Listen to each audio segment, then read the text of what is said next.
What's going on, guys? Welcome back to another video. Today we're going to be reacting to Spooky Scary Sunday. Welcome back everyone back to Spooky Scary Sunday. I'm back, bringing it back. Tomorrow will be Spider-Man for sure. Make sure to hit that like button down below. If you're new around here, I know only 66% of you are subscribed. Make sure to, if you are new, hit that little bell and also hit that red button. So today we're going to be reacting to Christmas stories, of 3 Christmas stories of Spooky Scary Sunday. But yeah, guys, let's see. Make sure to go to the original if you guys want to watch all 3 videos. It'll be in the description down below. But yeah, guys, thank you again, and let's get this show on the road.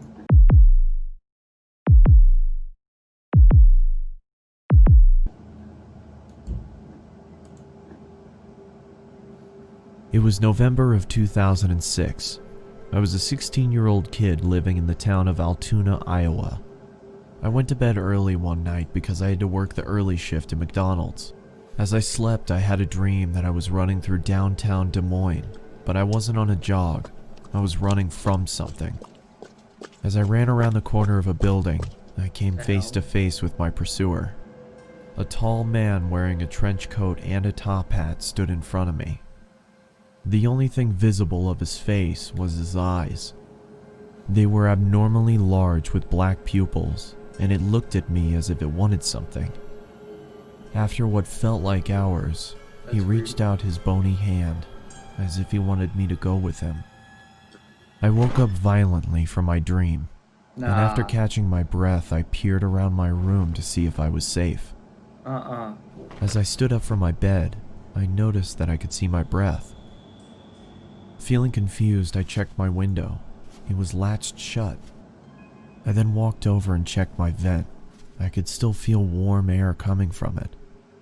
As I sat back down on my bed, I tried to figure out what exactly was going on. That's when the figure from my dream appeared at the foot of my bed. I scrambled back to my headboard. "What do you want?" I asked, trying to hide the shakiness in my voice. With Get the up. same bony finger, it pointed at me.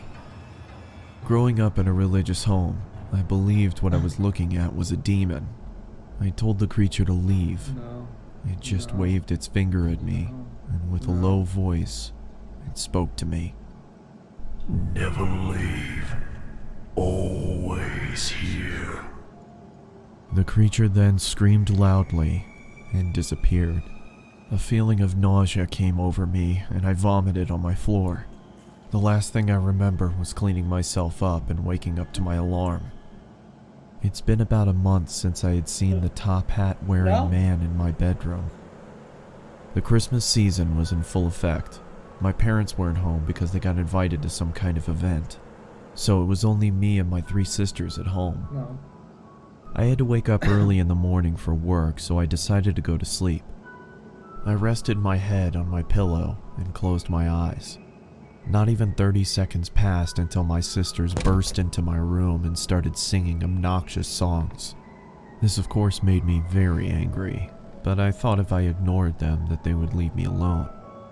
This was not the case. As I pulled the blankets over my head, I started to feel the same cold feeling that I had in November. As the obnoxious singing subsided, I lowered the blanket below my eyes and saw the man standing in the corner of my room. In one swift motion, he charged towards me, and I blacked out. When I finally came to, I found that my sisters had locked themselves inside the bathroom. As I knocked on the door, they told me to go away.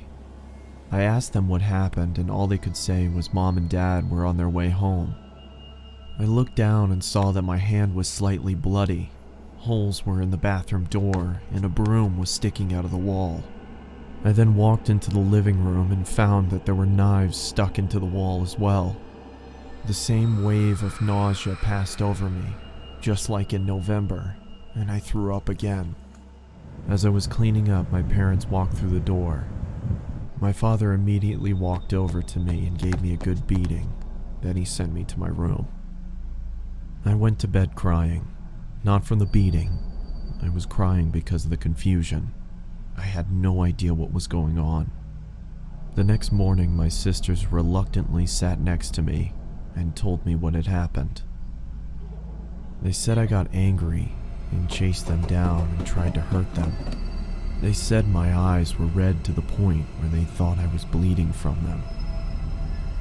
They said I sounded like a different person. In 2011, that was the last time I saw the top hat wearing man. I just moved into a new apartment, and after a long, stressful day of unpacking, I took a shower and got ready for bed. Oh, hell. As I started to drift off, I could feel that cold feeling again. I lifted my head and saw the man standing in front of me. The man's eyes were red now. With a low voice, just like on that November night, it looked at me and said, Never leave. Always here.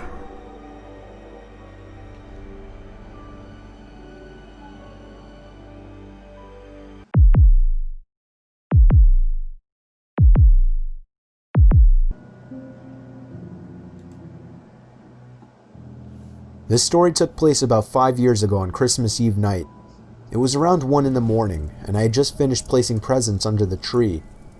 I went upstairs to brush up and everything, then came back downstairs to the kitchen to get a glass of water before bed. My son Jake, who was 4 at the time, was standing by the stairs leading to the basement. I asked him what he was doing up so late. He pointed down the stairs and said, "Santa." I picked him up and carried him back to his room. I took a glass of water and went to bed. I woke up around an hour later to my son running down the hall outside my room. I sighed and got out of bed. As I was going down the stairs, I saw Jake by the tree looking at presents. Then he ran past me into the basement stairs again. He pointed down the stairs again. This time I looked down the stairwell, and my heart dropped as I saw a black figure sitting on the bottom step. I almost screamed, but I somehow held it in. I pulled my son quietly away from the basement door and closer to the front door of the house. I moved my hand away from my son's mouth to reach for the lock in the doorknob. I tried to pull the door open as quietly as possible, but it was pointless. The squeaky hinges let out the usual ear-piercing screeches, and I cringed in my mouth and eyes as I did. Suddenly, there were heavy stomps coming from up the basement stairs. I screamed and pushed open the storm door and practically threw Jake outside. I shut both doors behind us and we ran to the neighbor's house. I rang the doorbell as fast as possible, probably 30 times before they answered. After that, we went inside and stayed there and waited for the police. Whoever that person was gone though, as determined after the police conducted a thorough investigation of the house. I ended up lying to Jake, telling him that actually was Santa Claus, but a few years later, he remembered the incident and became a little more wise to what actually happened.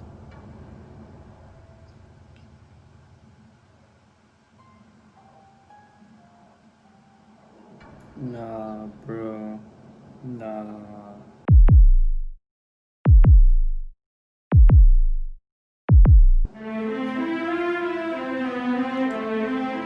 The traumatizing events of this story happened to me several years ago. This is the first time I'm sharing my story publicly in hopes it may help others who read it. At the time, I was a mother of a 4-year-old daughter. Her name is Juniper, and she is my entire life. The day of these events, my husband was at work, so I decided to do some Christmas shopping at the mall. On the way in, Juniper saw Santa sitting in the middle of the atrium and began jumping because I assumed she associated Santa with presents. We decided to get into line, even though it was long. We could get a picture and she could tell Santa what she wanted for Christmas. When it was finally Juniper's chance to sit on his lap, I immediately felt uncomfortable. I didn't like the way he was staring at her. His eyes were big and looked as if though he had been on something.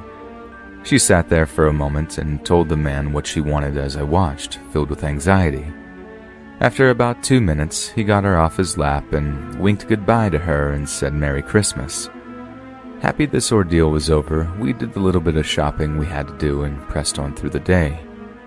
While I was browsing around one of the clothing stores, I looked up and thought I noticed the mall Santa sitting outside of the store we were in.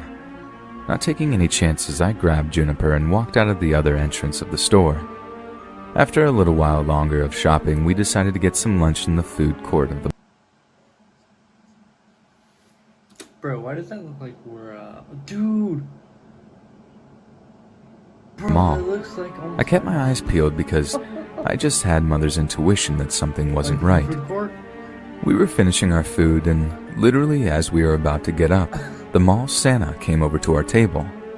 He walked right up to Juniper and said in a jolly Santa-like voice, "Hey there, Juniper. Remember to be good so Santa can come and bring you lots of presents." She was so excited, and so were all the people around me. It's easy to say what you would do in that situation, but I just stood still. I thought freaking out my daughter and rushing her away from Santa would be a traumatizing event, so I grabbed her hand and told her it was time to go. I don't care. She said goodbye to Santa and we left. That night at home, I told my husband about the entire story. He was angry, but agreed with my course of action. The next day, I woke up at about 8 a.m. My husband was already gone for work for the day. I happened to look outside and saw a strange blue car that I had never noticed parked outside my house. This didn't really bother me considering it could have been anyone, but it was just peculiar. At about 11 a.m., I looked out the window again and noticed the car was still in the exact same spot. I made the choice to go out to my mailbox in the front of my home and investigate the car. The car was empty, except for the passenger seat. There was a Santa hat on the seat. I tried not to jump to any conclusions, but it was just starting to make too much sense in my head. I ran inside and called my husband. He said I was grasping at straws, but decided to come home anyway to make sure I was okay. A couple of minutes later, my worst fear was realized. I looked out the window and saw the man in his car. It was the mall Santa, and he was taking a picture of my house with his cell phone. Once he saw me, he drove away, and he drove away so fast I couldn't get the license plate number. Minutes later, my husband came home and I explained what I saw. We called the authorities, but there really wasn't anything that could be done. I felt angry with myself that I looked at the car all morning and couldn't get a license plate number. My husband stayed home from work the next day just in case. At about noon, we walked around the house and noticed footprints outside of Juniper's window. Footprints in the snow that neither of us left. That night, I couldn't sleep. I felt like I was just waiting for something horrible to happen. My husband, Juniper, and I all decided to have a camp out in the living room so she could be with us all night. Shortly after midnight, my husband and I were alerted to the sound of a car pulling up. It was the mall Santa car from the day before, and he was approaching the house with a giant bag in his hand.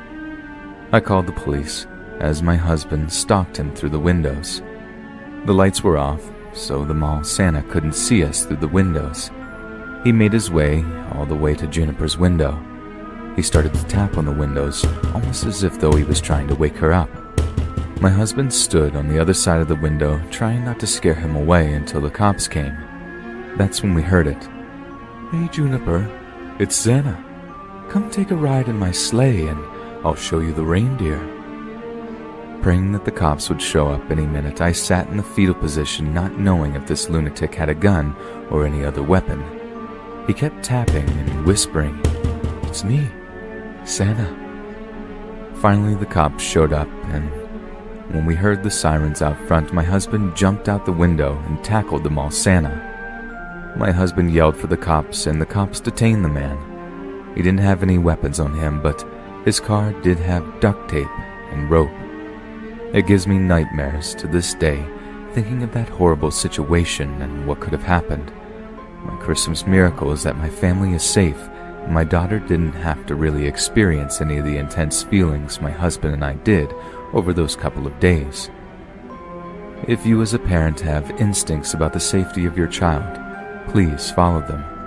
If I would have just left the mall when I felt uneasy, I could have possibly avoided this entire series of events.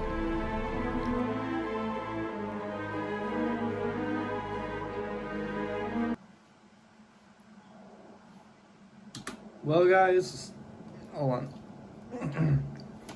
Well, guys, there's the videos. They'll be in the description down below if you guys want to go watch them yourself without me reacting to them.